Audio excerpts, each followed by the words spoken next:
My name is Elise Finch. This morning, my sealed memories suddenly returned. When I was 12, I was imprisoned by the Sanctum Church. A witch saved me and left an ash mark inside me. Today, Kaysen's slap awakened it. Sign it. Elise, we're done. He was the heir to the Stevens Guild and my husband of 5 years. 5 years ago, I saved him from a fire and was scarred, but he mistakenly believed Chelsea was his savior. Chelsea is back. I'll give you 500 gold coins. Leave the Stevens estate before tonight. Chelsea, his mistress, was the woman who stole my credit. I signed Ellis Finch on the papers. I don't want your dirty money.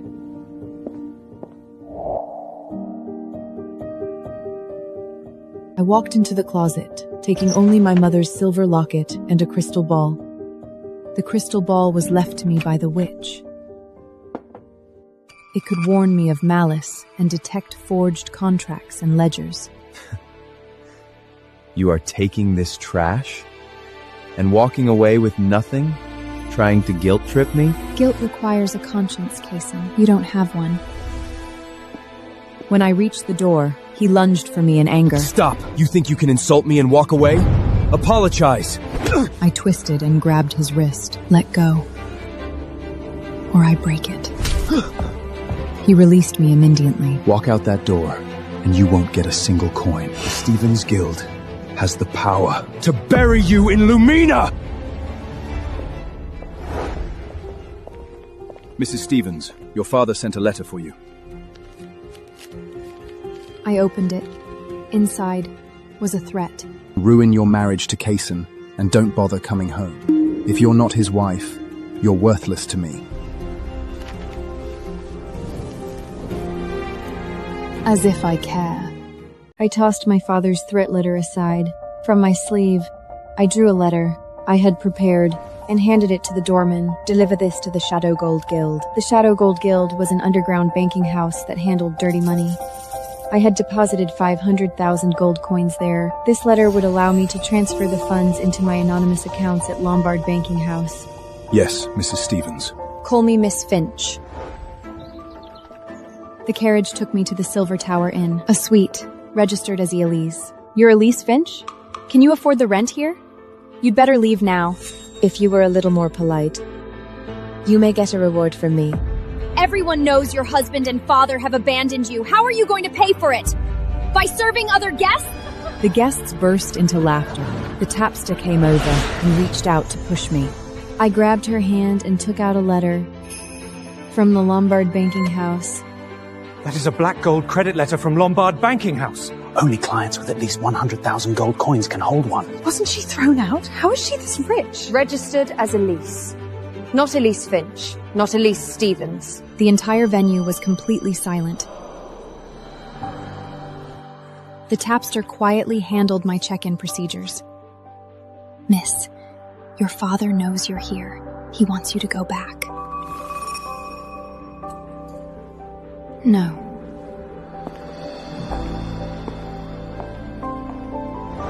That afternoon, a tapster brought a parchment, details of my father's upcoming charity banquet.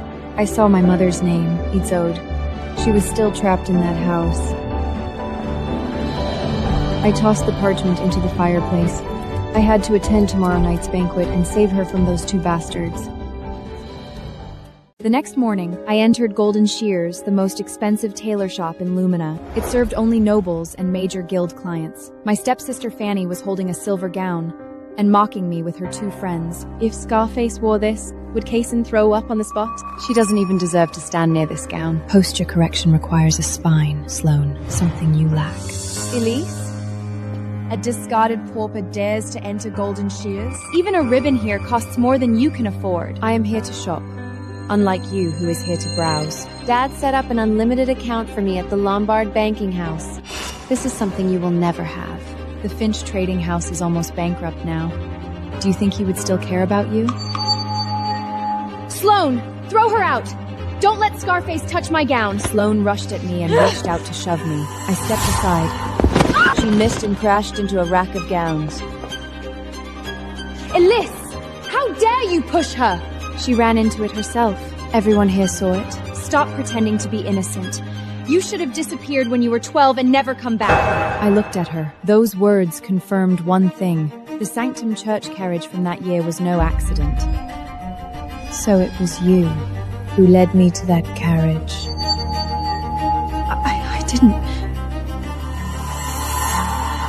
I didn't say which carriage. Fanny's face turned pale. She turned and screamed at the clerk. Throw her out! Now! The clerk came towards me. I pointed my finger at the black dress on the display stand beside me. That one. Size 2. With black satin court shoes. This section is for premium customers. She can't afford it. She's just here to cause trouble. From my pocket, I took out the shadow gold seal, a solid gold emblem, and placed it gently on the brass tray. The seal and tray collided, emitting a resonant chime.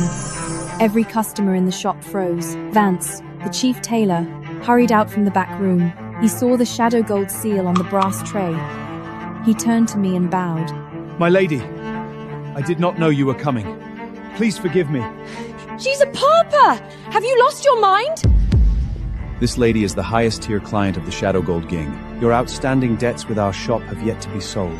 Please clear them before returning. Fanny's face turned ashen. I entered the dressing room and put on the black gown. The tailored fit accentuated my shoulders.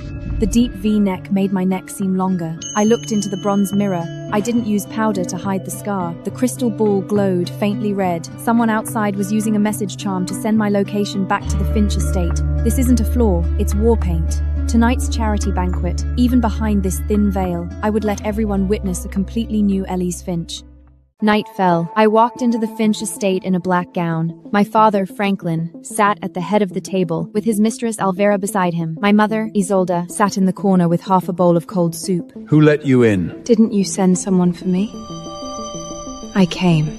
Thrown out by your husband and still acting arrogant, just as ill-bred as your mother. Insult my mother again, and I'll cut out your tongue. Insolent! Go beg Kazan to take you back. Without the Stevens family, you are worthless to me! Check your accounts. Can you even afford my mother's medicine now?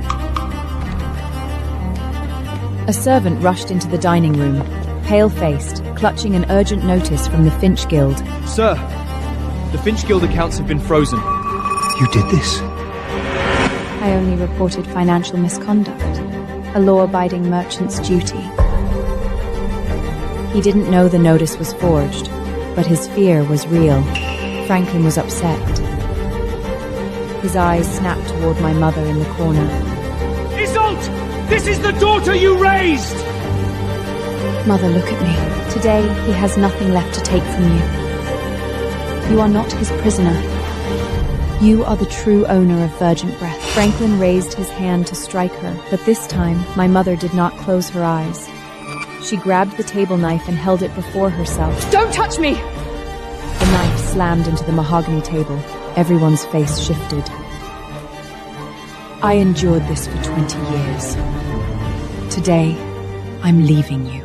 I stood and reached out to my mother. She took my hand, and we walked toward the door together. If you walk out, I'll destroy Verdant Breath! Go ahead. In the night, the carriage carried us away from the Finch estate, but I knew the real war had just begun. The carriage stopped at the Silver Tower Inn. I helped my mother upstairs. He'll come after us eventually. Let him come. Hunters who enter the wrong forest become prey. From the lining of her purse, she pulled out an iron key and a copper badge. This is what my father left me, the Verdant Breath Alchemy Workshop. Ore purification and herbal distillation, so many patents are under its name. Your father thought the workshop had gone bankrupt, but I hold 51%. It's not marital property. The next morning, we met Arthur Sterling at the law office. He was my grandfather's most trusted contract master, and the only person in all of country my mother can entrust. He handed me the dusty original articles of workshop. I opened the workshop charter, finding clause 14b. A female heir who separates due to domestic abuse automatically receives all patents and shares. The verdant breath should belong to my mother. Her father planted this safeguard years ago. We drafted the transfer deed on the spot. Just as we were about to sign, the door burst open. Franklin rushed in with 2 contract masters. You're not transferring a single coin. Transfer prohibited. The magistrate's freeze writ is here. Any signature is void from this moment. I look at him and almost laugh. You are a full day too late. The freeze writ was issued today, Franklin, but the transfer deed was dated last night. Franklin rushed towards the transfer deed, but Arthur held him down. Stop. Isolde, where did you and your daughter get the coin to hire contract masters? Those jewels are worthless. This has nothing to do with you. We have our own solutions. Do you want to sell the pearl necklace that your mother gave you? I replaced it with a fake 5 years ago. The real one was used to pay off my gambling debts years ago. You stole it! That was my mother's legacy to me! Franklin was dragged away by his contract masters. After seeing my mother back to the inn, I walked the streets alone. A silver-grey carriage stopped beside me. Aidan Hansen, the wasteless son of the shipping family, pushed open the door with a smile. Lady Elise, please get in. Let me buy you a mug of malted wine. I don't believe in coincidences. You flashed the shadow gold seal at Golden Sheik's, then transferred the workshop ahead of the freeze rip. I can't see through you. What exactly are you trying to say? You need clean capital. I need investments. Think about it. He handed me a metal business card. I took it and said nothing. Back at the inn, I opened today's newspaper. The headline screamed, "Great artist Chelsea Huff. She saved Kaysen Stevens from the fire 5 years ago. True love returns." The illustration showed Kaysen with his arm around Chelsea. The article was filled with insults aimed at me. Scarface cast off, deserved to be dumped. Same old crap. I touched the scar on my face. This was the proof that I had rescued Kaysen from the fire 5 years ago. She stole my credit. I opened the hidden compartment in my luggage and took out a small silver box. Inside was alchemical ointment, a secret recipe I had bought at great cost from a black market merchant. I faced the mirror and spread the ointment over the scar. The next instant, pain consumed me. At this moment, I saw the crystal ball not far away was glowing, red, symbolizing the phoenix. But the pain soon overwhelmed me, and I fainted. I didn't know how long passed. When I woke, my face felt tight, as cracked clay.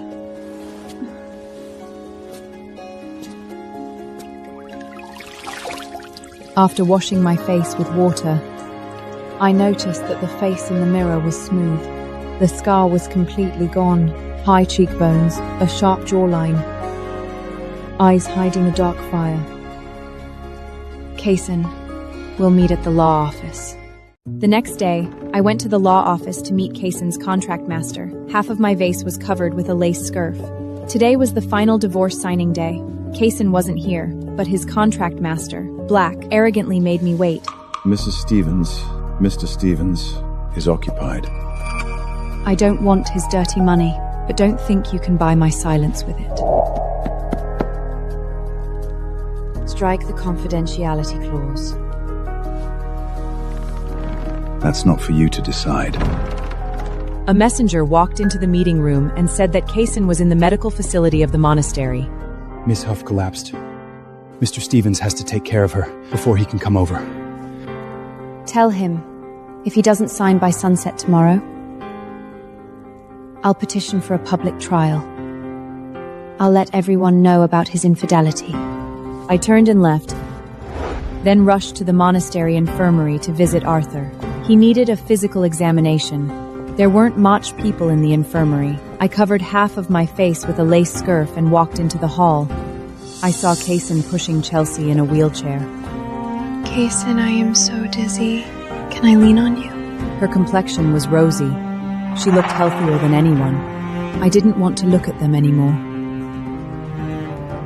Then from somewhere in the hall came a dull thud of something falling, followed by screams. Caesar, get the sedative! The sedatives didn't work. The nuns looked at each other, helpless. I pushed through the crowd, then pulled a silver needle from my hair and drove it into the point at the base of the elderly woman's skull. You are crazy! You are going to kill her! The old woman's convulsions stopped. Then her eyes opened. A man rushed over and knelt beside her. Grandma, can you hear me? After receiving the old lady's responses, he turned around and held my hand. Who are you? You saved my grandmother. Thank you so much. I withdrew my hand and turned around, intending to leave.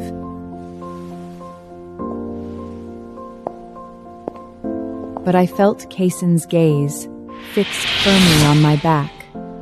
That woman.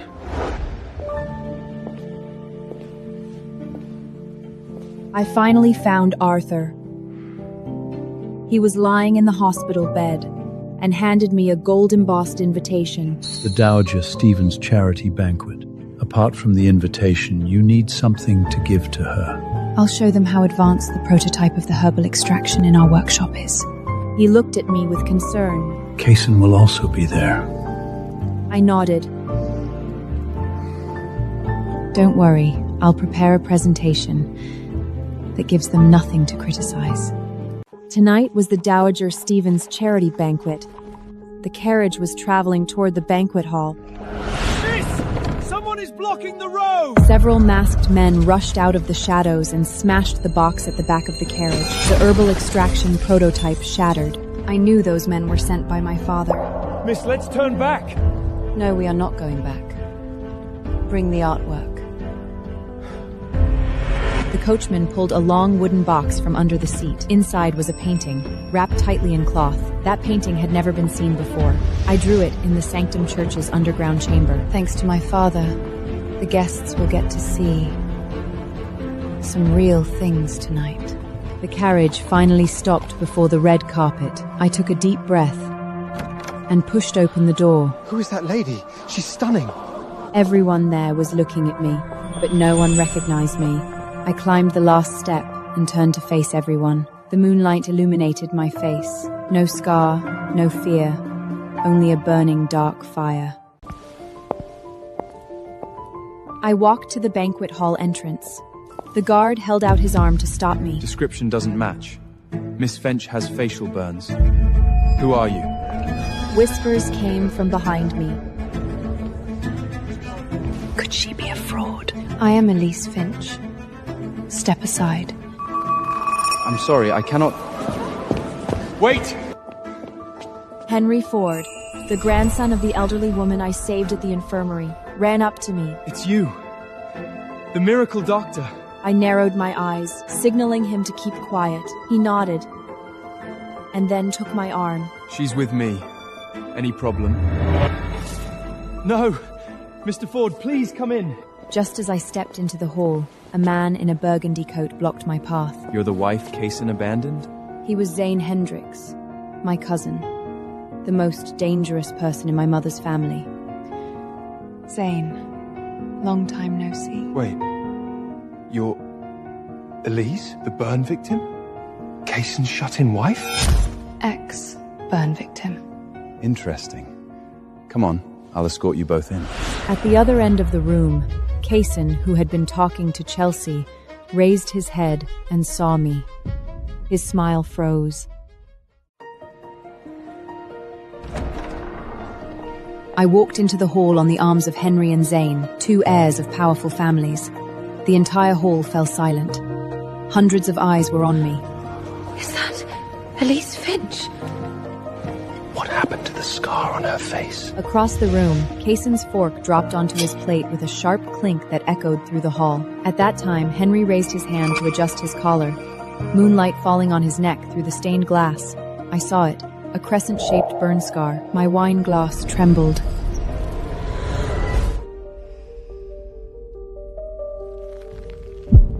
The underground chamber. White-robed monks. A boy tied to a chair. Grey eyes. He didn't make a sound. Just stared at me. Are you all right? You look pale. Nothing. Just a little dizzy. I looked into Henry's eyes and saw his warm brown pupils, but those eyes were grey, so he wasn't Raven. But that scar was like a key, unlocking 15 years of buried fear. That boy, was he still alive? The doors at the back of the hall suddenly swung open. A tall man walked in, a black tunic wrapped around his powerful build, his grey eyes like the sky before a storm. Wherever he passed, whispers turned into fearful silence.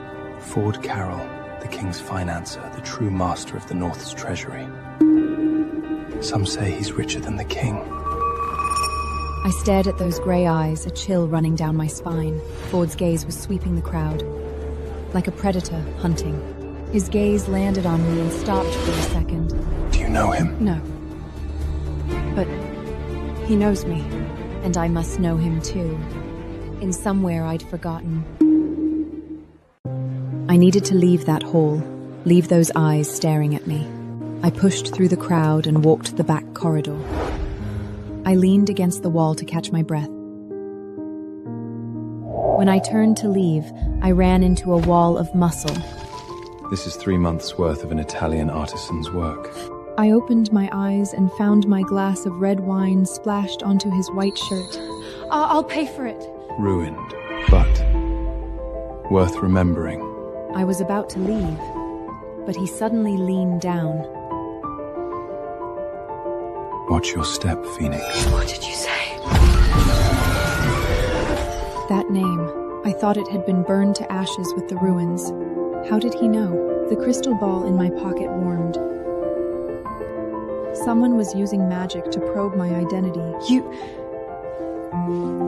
I looked up at Ford, but he had already turned away, as if nothing happened. I returned to the hall. Kaysen's friends, Sack, Spencer, Jace, circled me like vultures. Scarface dares to show up here? Kaysen finally dumped you. Yeah, people talk about my face, but honestly, your manners are the real problem. How dare you! I saw Sack's hand trembling. Spencer stepped forward and stood in front of Sack. Ignore her. She's just here to cause trouble. I heard your father's guild accounts might be having some problems. No wonder you're so eager to lash onto Kaysen. Nonsense! Nonsense? Then go ask the sheriff what he thinks. In the corner, Chelsea was staring at my face, a flicker of jealousy in her eyes. She didn't understand why my scarred face was now smoother than hers. She gripped her wine glass. Sack leaned close to Chelsea. Did she get some kind of skin treatment? I don't know, but I doubt she can present a decent gift.